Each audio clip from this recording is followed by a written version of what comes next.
Las Vegas police said that it will take time to identify all of the injured and dead. In your political news tonight, a war of angry words between the president and retiring Tennessee Republican Senator Bob Corker.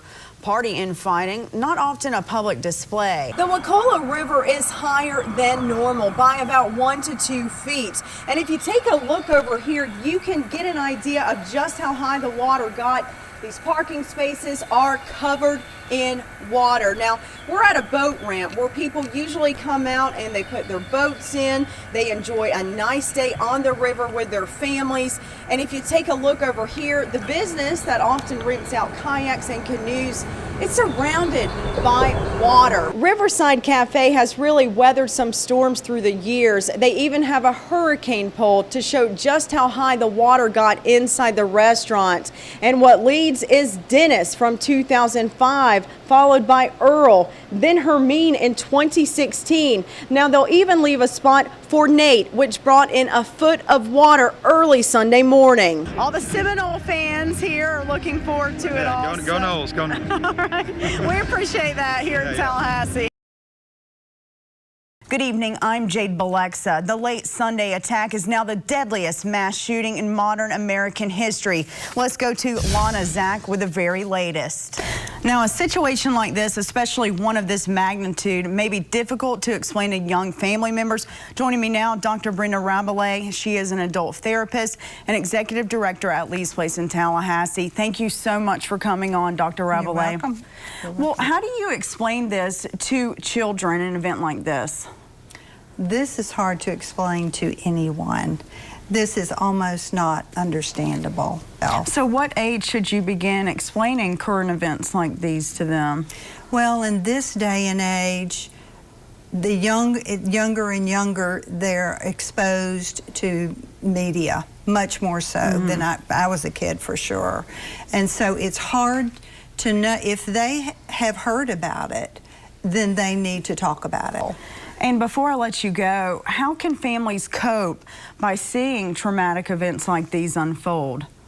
Well, you cope by focusing on the here and now.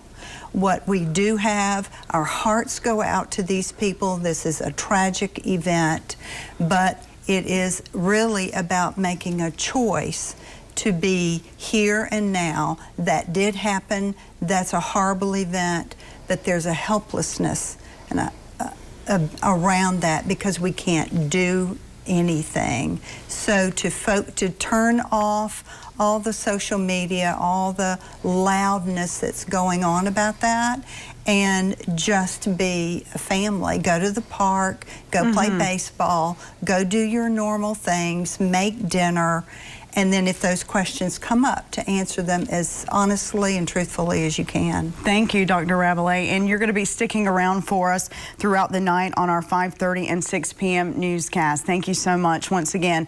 And turning now to some local reaction, WTXL ABC 27's Ashley Richmond talked with people in our area. She joins us now in the studio with her thoughts. Ashley?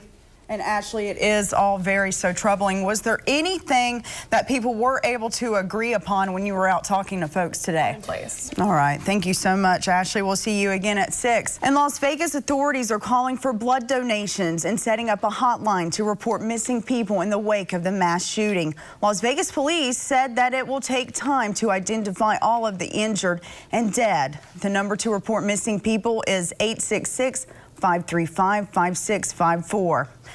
And we have plenty more on the shooting coming up as your WTXL news continues. And for the very latest on the attack in Las Vegas, you can visit our website, WTXL.tv.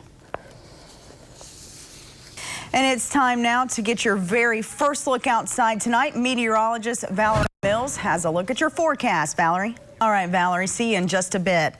The FBI agrees to give the city of Tallahassee more time to gather documents requested in a subpoena that has a deadline of 9 a.m. tomorrow.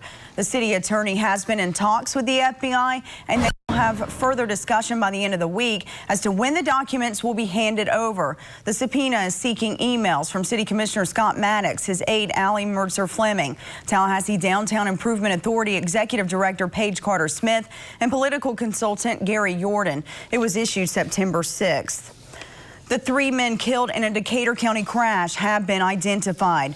The Georgia State Patrol says the driver, 31-year-old Sean Green of Bainbridge, lost control of the car just before midnight on Miller Avenue between Roy Street and Lake Drive. The car then hit a tree, killing Green and 19-year-old Malik Crispin, also of Bainbridge, and 33-year-old Calvin Henderson of Tallahassee. And new details tonight in that deadly mobile home fire. Hamilton County Sheriff Harold Reed tells me a mother and her 2 children were killed. The little girl was 7 years old and the boy was 13. Deputies received a call around midnight Friday from a concerned neighbor and arrived to find the mobile home on Southwest 57th Lane fully engulfed in flames. Investigators are not releasing the names of those killed, but we do know the bodies have been sent to the medical examiner's office in Jacksonville. Authorities believe the fire started in the back of the mobile home, and they do not suspect it was set intentionally. The state fire marshal's office is investigating. A 19-year-old has been charged with DUI after Quincy police find the teen sleeping behind the wheel. But that's not all. Troopers say he also hit a patrol car.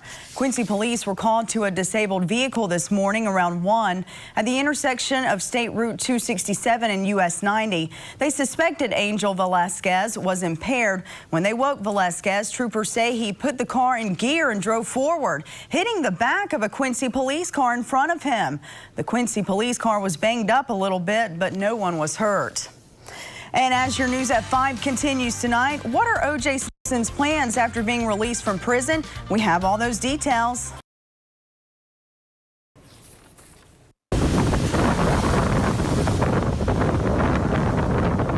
Waves crashing, the wind whirling. This is what it was like at high tide Sunday morning at Alligator Point. The tide and storm surge, a concern in Franklin County, and also in Wakulla County. Bottoms Road flooded, and the Wakulla River rose about 1 to 2 feet. As you can see, it's all up underneath the house. Earlier, it was all the way over here to the shed. You can see the water line on the shed there. Jackie Youngstrand, owner of TNT Hideaway, which rents out kayaks and canoes, says the only time they worry about storms is when they are Cat 3 hurricanes or more. Sometimes we have 6 to 9 feet surge. In 2005 with Hurricane Dennis, the water was all the way up to the very bottom floor of the building there. Water surrounded her business Sunday morning but receded. Next to TNT, water covered the boat ramp and parking lot. This family came here to fish. Others gazed at the river that's higher than usual. I was just amazed at just how much water we actually have up in this river right now. And over at the Riverside Cafe along the St. Mark's River, water poured in, but the storm drains helped carry the water away. We just had like a foot out in the dining room. Had a lot worse, like last year with Hermine. We got a lot more storm surge.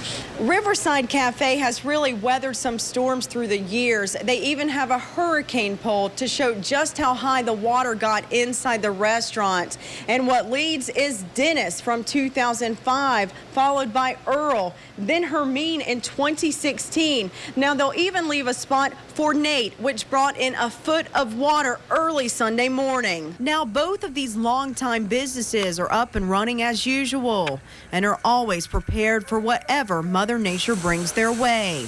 In Wakulla County, Jade Bulecza, WTXL ABC 27. Relief is on the way from North to South Florida to help those devastated by Hurricane Irma. Even nearly a week after Hurricane Irma hit Florida, some areas are still hard to get to. That's why the easiest and fastest way to send supplies is by plane.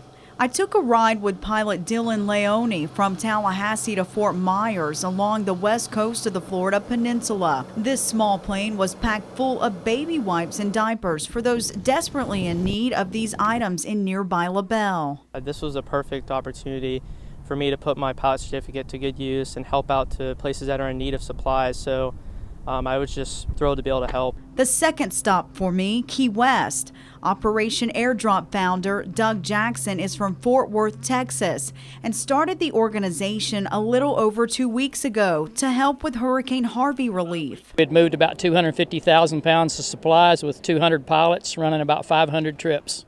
But now with Irma, 250 hot meals being handed out with the help of Operation Barbecue Relief, and the Salvation Army taking some to distribute.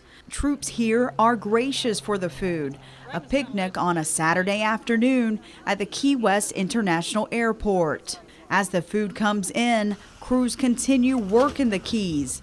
This is damage in Big Coppet Key. Snap poles, down power lines, and debris. Raymond Cabanas lives in neighboring Geiger Key. Just on the edge of where it started to get really bad. So I'd say all of our telephone poles are down. Even cement ones are broken in half. So we're not going to have power for about a month. As far as the wind goes, the damage was similar to Hurricane George, 1998. As people in the Keys start to repair, rebuild, and get through the hard times, communities in North Florida are showing their support by offering up the much-needed donations. Pilots say as long as the supplies keep coming in, they'll keep flying. In Tallahassee, I'm Jade Bulecza.